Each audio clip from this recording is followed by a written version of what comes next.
Olá, pessoal, sejam bem-vindos e bem-vindas a mais uma videoaula do nosso canal.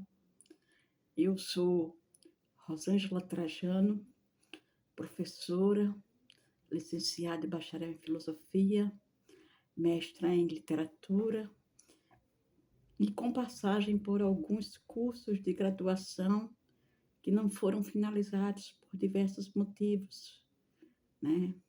Dentre eles, o curso de letras, o curso de história, o curso de sistemas de informação. Foram muitos os estudos, mas a formação mesma que ficou, que perdurou, foi a de licenciatura e bacharel em filosofia. Esse é o amor, este é o amor que nós temos pela nossa educação. E caminhos foram traçados e ainda estão sendo traçados em busca do doutorado, do sonho do doutorado. Hoje eu trago para vocês mais uma análise de um artigo do professor Ricardo Santos Davi, né, uma série de videoaulas com os seus artigos. Este professor, doutor e especialista em educação, maravilhoso, que conta a sua história escolar e a sua história fora dos muros de uma forma muito bonita, né? Uma batalha por uma educação de qualidade, um sonho para se tornar um orientador educacional, um coordenador pedagógico, igual ao sonho que eu tinha quando trabalhava em escola pública. Eu não consegui realizar meu sonho, mas eu espero que o professor Ricardo Santos Davi consiga chegar longe nos seus sonhos, porque ele é um professor que se dedica, ele nos motiva, ele nos anima a buscarmos novas metodologias de ensino, novas práticas pedagógicas nos seus artigos. E o artigo que eu trago dele hoje é intitulado O Orientador Educacional e a Escola: a criação de espaços de participação social e exercício da cidadania.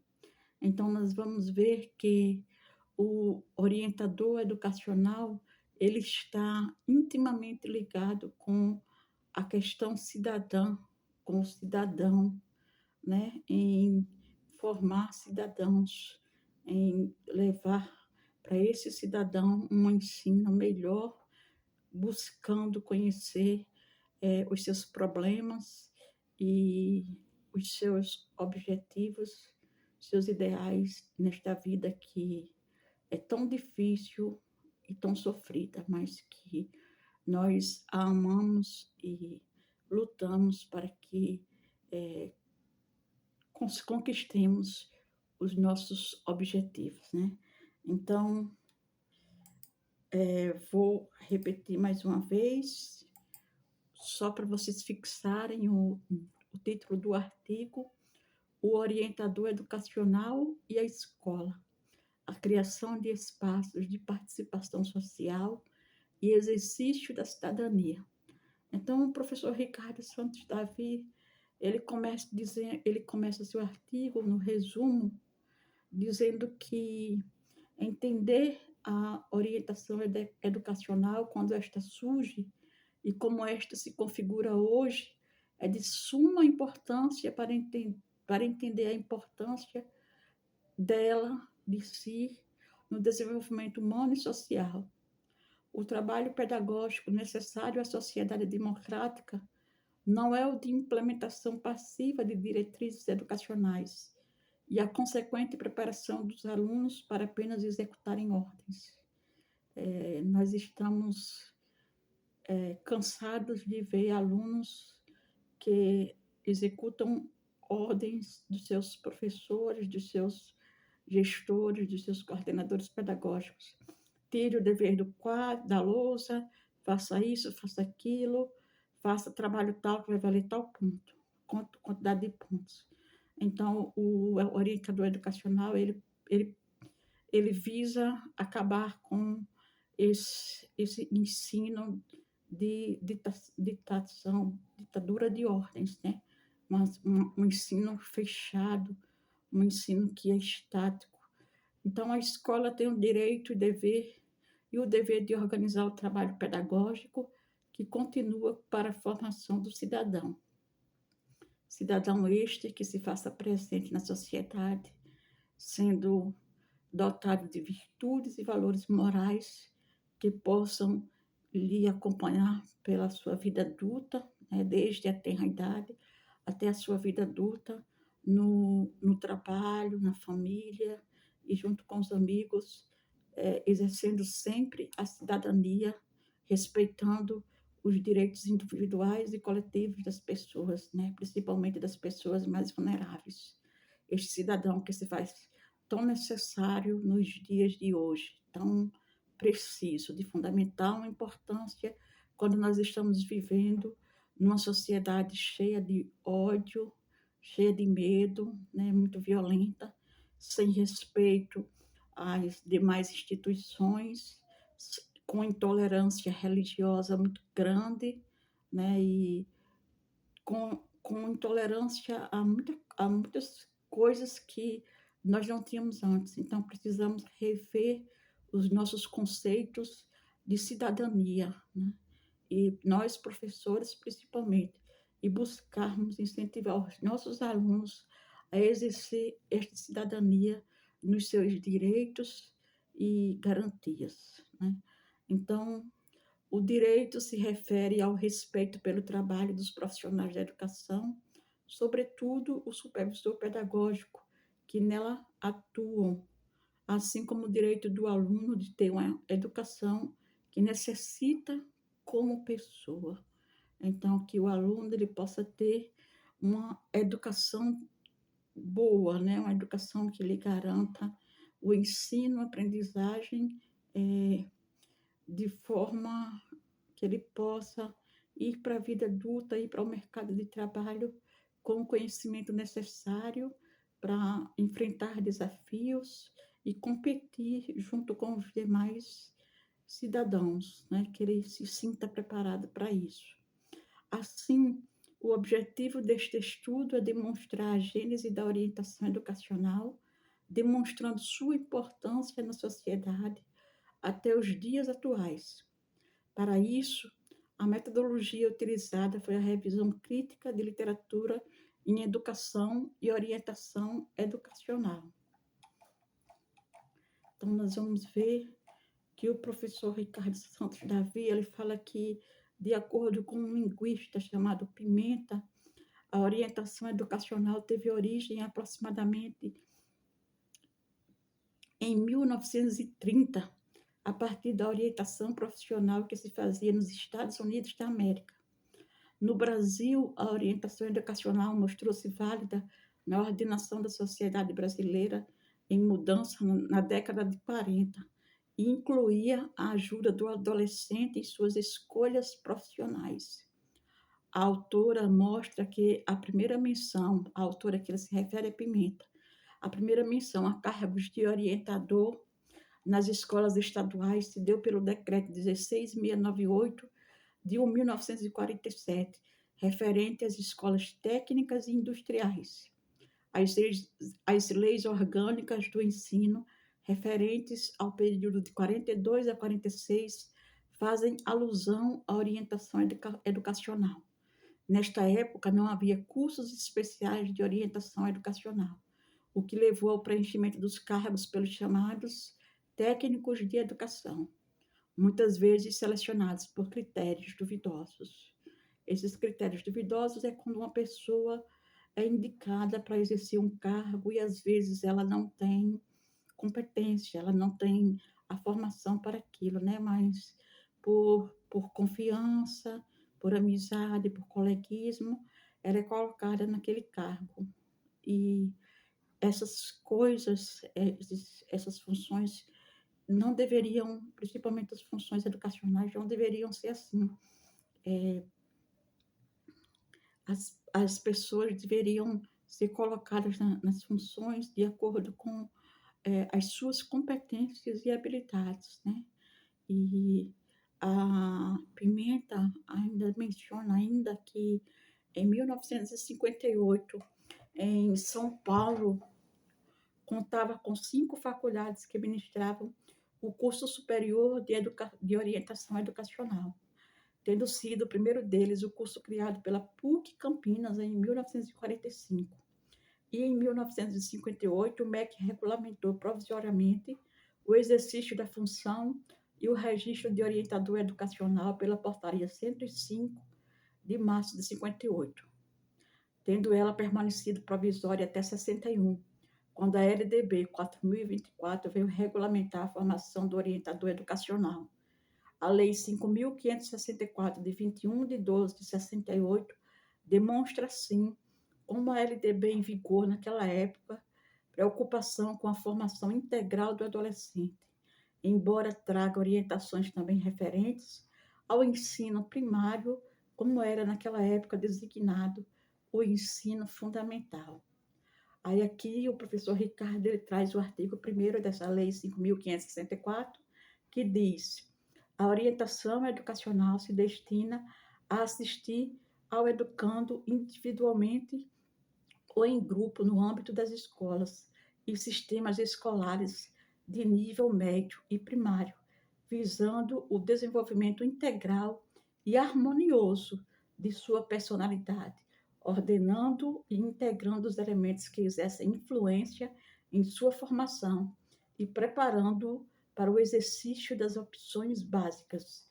Então, como eu falei, esse orientador educacional, ele trabalha com o aluno, né? A diferença dele para o coordenador pedagógico é que ele está mais preocupado com o seu aluno, né? Com como o aluno está se sentindo dentro e fora da escola, que problemas ele está vivendo dentro da escola e quais os problemas que ele está vivendo fora da escola e está trazendo para dentro da escola que está afetando o seu ensino-aprendizagem. O orientador educacional, ele trabalha com essa questão da cidadania, da preocupação, e assim como um coordenador pedagógico, ele também tem que ter boas relações interpessoais. Ele tem que ser um líder, ele tem que saber trabalhar em equipe, ele tem que saber ouvir e olhar, como eu disse numa outra videoaula, olhar com cuidado, aquele olhar zeloso, não é apenas enxergar o que está ali perto, não, é olhar profundamente, olhar a essência da matéria, aquilo que não é visível a olho nu, mas que você consegue absorver através da sua sensibilidade, através da sua subjetividade, do seu conhecimento de mundo e principalmente da sua sabedoria, né? Essa sabedoria que você traz ao longo que você se formou, ao longo dos seus estudos e da sua vida privada, né? Porque nosso trabalho não está distante da nossa vida privada, é uma coisa de cada outra. Então, o papel do orientador educacional, ele é formar estudantes. Você sabe o que faz um orientador educacional? Trata-se de uma profissão pouco conhecida, mas que tem grande importância nas escolas e na formação dos estudantes. A pessoa que ocupa esse cargo faz parte de uma equipe de gestão, trabalhando em contato direto com alunos e professores. Também é responsável pela relação com os familiares dos estudantes e com a comunidade. Diferente do professor, o orientador educacional não tem foco em uma disciplina específica. Sua formação precisa ser em pedagogia ou pós-graduação em orientação educacional. Assim, a atuação prioriza o processo de aprendizado e os valores que a escola pretende desenvolver. Porém, apesar de ser muito importante, são poucas as instituições de ensino que contam com esse profissional. O orientador pedagógico, ele também funciona como uma parceria entre a orientação, né, educacional e a coordenação pedagógica, que seria a escola, como nós sabemos, ela não é um lugar de competição. A escola é um lugar onde se constrói parcerias, onde todos os membros da escola, eles são parceiros. Não se deve existir competitividade numa escola, porque aí o trabalho educacional, o, o que é discutido que seria em equipe, passa a ser individual e começam a, a surgir burburinhos que acabam prejudicando o ensino-aprendizagem do aluno. Então, toda escola, a sua comunidade, ela tem que se preocupar com as parcerias com professores, gestores, coordenadores pedagógicos, orientadores educacionais, pais, né? Parcerias até mesmo de pessoas que estão ao redor da escola, né? Também que podem ajudar a escola de uma certa forma. E essas parcerias engrandecem a qualidade do ensino. Então, o significado da palavra parceria, ela já nos explica que uma parceria é um arranjo em que duas ou mais partes estabelecem um acordo de cooperação para atingir interesses comuns. A equipe diretiva, principalmente, precisa ser formada por parceiros, não por colegas, por funcionários, por concursados ou por amigos. A parceria requer um objetivo comum, independente de quem são as pessoas ou em que lugar da hierarquia elas estão. Na gestão, uma parceria quase impossível de se dissociar do trabalho é a do coordenador pedagógico e orientador educacional. Isso porque suas funções se entrelaçam o tempo todo. O coordenador precisa estar atento ao trabalho dos professores, sua metodologia, aos projetos da escola, enquanto o orientador se volta para os alunos, suas histórias, seus sucessos, seus fracassos, suas famílias. Não há como separar, né? Não há como separar o coordenador do orientador. Eles trabalham juntos e essa parceria faz com que o ensino-aprendizagem se torne mais rápido e de melhor eficiência. Aí, nem sempre essa parceria se forma instantaneamente. Por isso é preciso um pouco de esforço para que ela decole. Em algumas realidades existe um pouco de disputa entre essas duas funções, o coordenador pedagógico e o orientador educacional. Às vezes eles ficam brigando para ver quem é o melhor, quem faz um trabalho melhor na escola. Mas com isso, né, essa briga feia, essa competitividade acaba prejudicando o trabalho da escola e acaba prejudicando o aluno. Não sei em qual situação vocês se encontram, mas para qualquer problema, a solução é sempre o diálogo. Se o orientador ou o coordenador não conseguem puxar essa conversa, também é função do diretor promover as parcerias na equipe.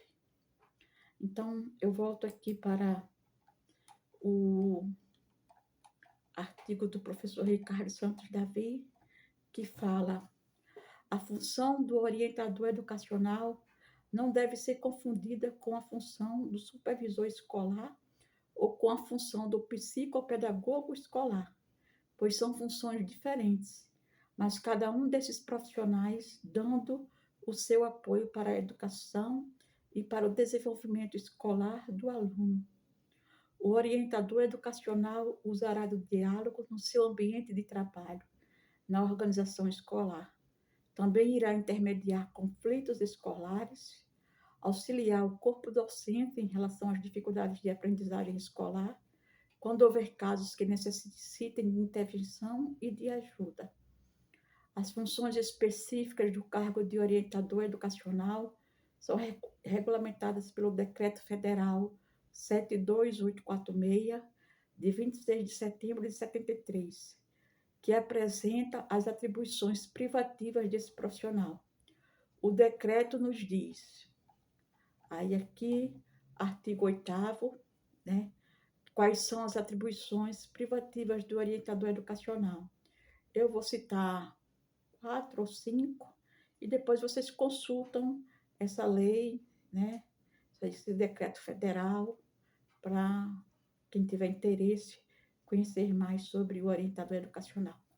Então, o orientador educacional, ele tem por atribuição planejar e coordenar a implantação e funcionamento do serviço de orientação educacional em nível de escola e comunidade. Coordenar a orientação vocacional do educando, incorporando ao processo educativo global. Coordenar o processo de informação educacional e profissional com vista à orientação vocacional. Coordenar o acompanhamento pós-escolar. Emitir pareceres sobre matéria concernente à orientação educacional. Então, vocês vejam, tem mais atribuições, né? Então, o professor Ricardo ele traz o seguinte: vimos acima as funções do orientador educacional, conforme nos diz a lei e decreto, que foi citado ainda há pouco, mas também é importante ressaltar o seu trabalho do dia a dia, usando palavras mais simples e a real atuação, sendo que o orientador educacional, além dessas atribuições que foram ditas do artigo, ele orienta os alunos em seu desenvolvimento pessoal, preocupando-se com a formação de seus valores, atitudes, emoções e sentimentos. Orienta, ouve e dialoga com alunos, professores e gestores e responsáveis e com a comunidade. Participa da organização e da realização do projeto político-pedagógico e da proposta pedagógica da escola. Ajuda o professor a compreender o comportamento dos alunos e agir de maneira adequada em relação a eles. Ajuda o professor a lidar com as dificuldades de aprendizagem dos alunos. Ajuda a mediar conflitos entre alunos, professores e outros membros da comunidade. Conhece a legislação educacional do país, circula pela escola e convive com os estudantes. Pausa para uma aguinha, porque está muito quente na minha cidade.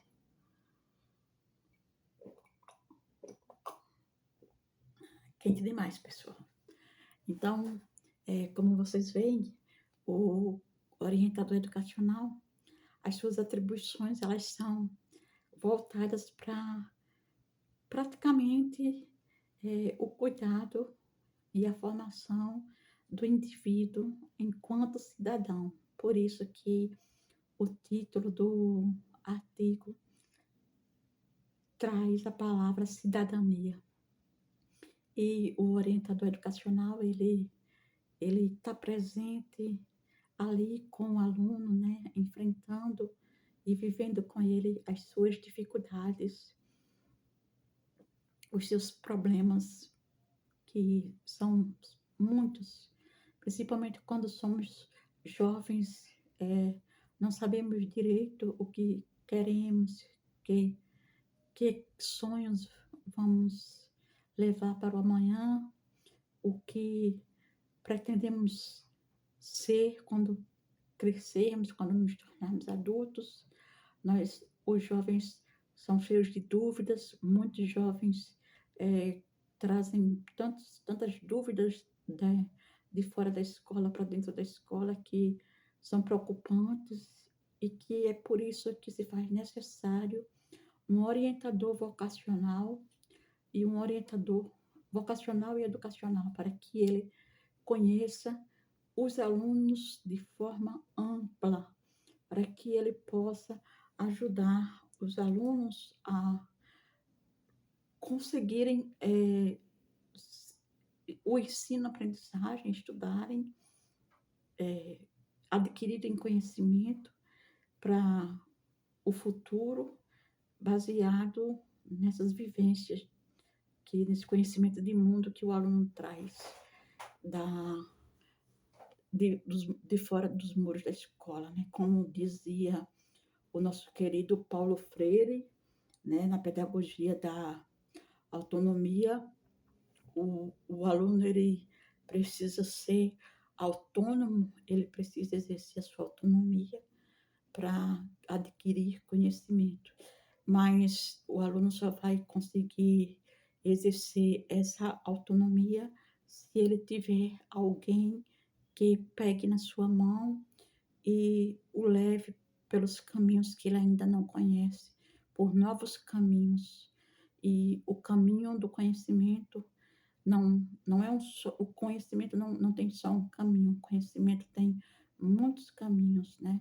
E que nós mostremos aos nossos alunos os caminhos mais fáceis para eles alcançarem os seus ideais e que eles possam exercer essa autonomia, né, de forma competente e de forma que eles se sintam verdadeiramente amados dentro e fora da escola, porque muitas vezes os alunos que têm dificuldades de aprendizagem, eles, eles são esquecidos pelos coordenadores pedagógicos, pelos professores, pelos orientadores educacionais, eles ficam ali num canto da sala enquanto que os que se destacam nas melhores notas nas Olimpíadas de língua portuguesa, matemática, astronomia, eles são mais valorizados, eles são chamados para participarem de tudo. Então, que nós possamos valorizar todos os alunos, independentes deles, de suas avaliações, independente do seu comportamento, porque eu, quando fui professora de uma escola pública, eu me lembro nos anos 2005 a 2010, eu tive muitos alunos cheios de problemas e dificuldades e eu precisava conversar com eles, eu precisava ouvi-los para compreender por que eles faziam tanto barulho na sala de aula, porque eles não conseguiam se concentrar, né? E muitos deles me diziam que estavam cansados daquelas aulas de tirar texto da lousa, que eles queriam outro tipo de aula, que eles queriam conversar sobre as suas dores, sobre os seus tormentos, sobre os seus problemas. E aí eu comecei a passar a ensinar a filosofia para eles com base no que eles me traziam do dia a dia. Teve um deles que até me contou uma historinha que eu nunca esqueci. Ele disse que foi comprar um passarinho e ele era louco por um azulão, um passarinho azulão. E quando comprou o passarinho, esse azulão, trouxe todo feliz na gaiola e colocou água para